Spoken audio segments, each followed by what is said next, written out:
이제 4장의 제일 마지막 부분인 현존재 일상성의 시간적 의미라고 하는 그러한 이제 절로 들어오게 되었습니다.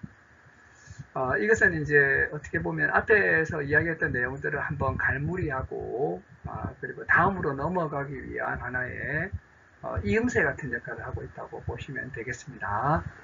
바로 앞에서 우리가 배려의 시간성을 분석했었죠. 배려의 시간성은 기대하며 간직하는 현재화라고 하는 걸로 이제 분석이 되었고, 이 배려의 시간성은 또 이렇게 공간성의 시간성이기도 했었죠. 이런 이제 이야기들을 살펴보게 되면 현존재의 구성 틀의 본질적인 구조들이 사실은 실존론적으로 시간성으로 되돌려져야 돼요. 뭐 다 시간성으로 해석이 되지 않습니까?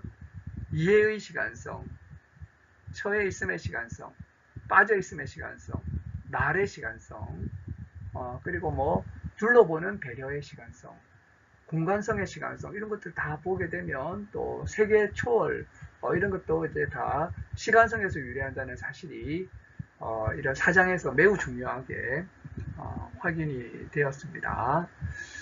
자, 그런데 그 평균적인 실존함의 존재 양식을 앞에서 일상성이라고 했죠. 알테글리카이트라고 하는 이제 일상성인데요.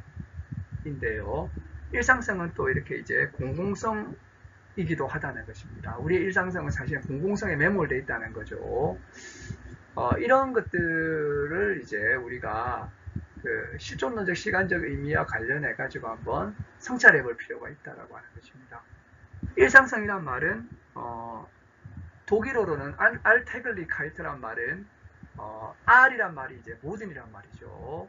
그래서 모든 날들성이 바로 일상성이라고 하는 것입니다. 일상성이라고 우리가 번역한 것은 사실은 매일성 뭐 이렇게 해도 되겠죠. 매일성, 모든 날성 이렇게 이제 해석이 될 수 있는데요.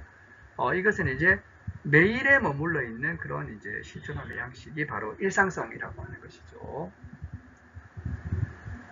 매일이라고 하는 것은 우리 한평생에 배당된 날들을 다 합친 것이 매일은 아니, 하이데거적 의미에서 매일은 아닙니다. 뭐 사람이 3만 일을 산다든지, 4만 5천 일을 산다든지 이런 식으로 우리가 일생을 이제 하루로 이렇게 끊어가지고 그 모든 날들을 합치게 되면 그것이 일상성이 되는가, 매일이 되는가 이렇게 그렇지 않다는 거죠. 일상성이라고 하는 것은 하이데거에게서는 오히려 뭐냐면 일생 동안 현존재를 지배하는 실존의 방식을 의미한다는 것입니다. 우리가 하루하루를 그런 식으로 살아가게 된다는 거죠. 그래서 일상성이라고 하는 것은 현존재가 하루하루를 살아가는 방식이 어떻게 하우라는 것입니다. 그리고 이런 이제 어떻게의라고 하는 것은 습관 속에서 편안하게 살아가는 것도 속한다는 거죠. 우리가 이제 이렇게 일상을 살아가고 있다는 것입니다. 그래서 일상적 배려가 기대하는 내일의 일은 영원히 어제의 일인 겁니다.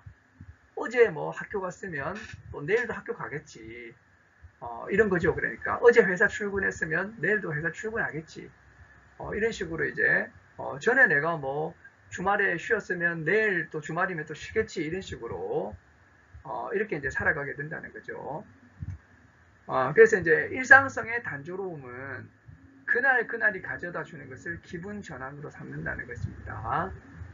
그리고 이제 이 일상성을 누가 지배하고 누가 규정하냐면 그들 다스만이 이제 그 일상성의 현존재를 규정한다는 거죠. 이런 것에는 공공의 개방성도 이제 속해 있다. 이때 개방성이라고 하는 것은 크게 이제 그 긍정적인 의미를 가진 건 아니죠. 공공성 이런 것들은 다 크게 긍정적이지 않다고 할 수가 있겠습니다. 자, 그러면 일상성의 현상을 보게 되면 그런데 이제 우리가 지금까지 시간성에 대해서 설명한 것이 불충분한 것은 아닌가 이렇게 이제 얘기를 하는 거죠. 하이데거가 정말 먼 길을 걸어오지 않았습니까? 현존재를 분석해 가지고 세계 내존재에서 뭐 이 실존론적으로 분석을 해서 그 결과를 가지고 이제 여기에서 시간성을 도출하고 그리고 이제 시간적 해석을 한 거죠. 실존론적으로 분석된 모든 것들을 다 시간적으로 재해석했던 이 모든 이제 시간성에 대한 설명, 이걸 보게 될 때 지금 뭐가 문제에 부딪히게 된다면 이런 이제 일상성에 다시 이제 부딪혀서 질문을 던지고 있다는 것입니다. 현존재가 하루하루를 살아가면서 그리고 이제 이 하루하루를 살아가면서 현존재는 매일매일을 시간적으로 내가 뻗어나가고 있다라고 느끼고 있는데, 뻗어나가고 있다. 근데 이것을 이제 사실은 경시했다는 거죠. 그래서 여기까지 해석해가지고 이제 시간의 이야기가 끝난 게 아니라는 것입니다. 아직 과제가 남아있다는 거죠. 그래서 이제 우리가 단조롭게 살아가는 그런 이제 매일매일 습관, 어제처럼 오늘도, 내일도, 대개, 이런 것들은 현존재의 시간적인 뻗음과 연관해가지고 이해하지 않고는 파악될 수가 없다는 것입니다. 자, 그래서 여기 있는 이제 매일의 일상성, 어디에서 유래한 거죠? 시간적인 뻗음. 여기에서 이런 이제 일상성이 유래됐다는 겁니다. 이런 이제 우리 일상성의 모든 모습들은 사실은 이런 이제 그 시간 문제로 또 이야기가 된다. 우리의 일상성은 사실은 시간하고 연관이 있다는 거죠. 그래서 실존하는 현존재가 매일 시간을 계산해 놓고 이 시간을 계산해 가지고 달력을 보면서 살아가고 있다는 거죠. 자, 그래서 현존재의 일상적 시간과 그 시간 계산을 설명할 수 있어야 된다는 것입니다. 자, 그래서 일상성이라는 명칭에서 시간성이 의미되고 있지만 이 시간성이 현존재 존재를 가능하게 되기 때문에 이런 일상성에 대한 이런 이제 논의는 존재 일반의 의미와 그 가능한 변형에 대한 원초적인 논의, 테두리가 이루어져야지 사실은 이제 이 일상성도 잘 논의가 될 수 있다라고 이야기를 하고 있다고 하는 것이죠. 자, 그래서 이제 여기서 하이데거가 하고자 하는 말이 뭐냐면 지금 이제 시간성 이야기를 했었는데요. 시간성 이야기를 하고 그리고 이제 이 일상성을 이야기하기 위해서는 결국에는 이제 그 역사성이라고 하는 걸 좀 살펴봐야 되고요.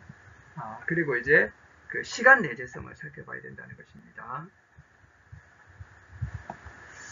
그리고 이런 이제 과정을 거쳐가지고 존재 일반의 의미와 변형에 대한 그런 이제 논의가 이루어져야지 사실은 이제 일상성에 대한 충분한 이야기가 이루어지겠지만 뭐 그렇게 하기는 어렵죠. 지금 당장 단계에서는 이러한 이제 그 측면을 짚어주는 것으로 마무리하고 이에 도움이 되는 여러 가지 내용들은 사실 6장에서 이루어지게 된다는 것입니다.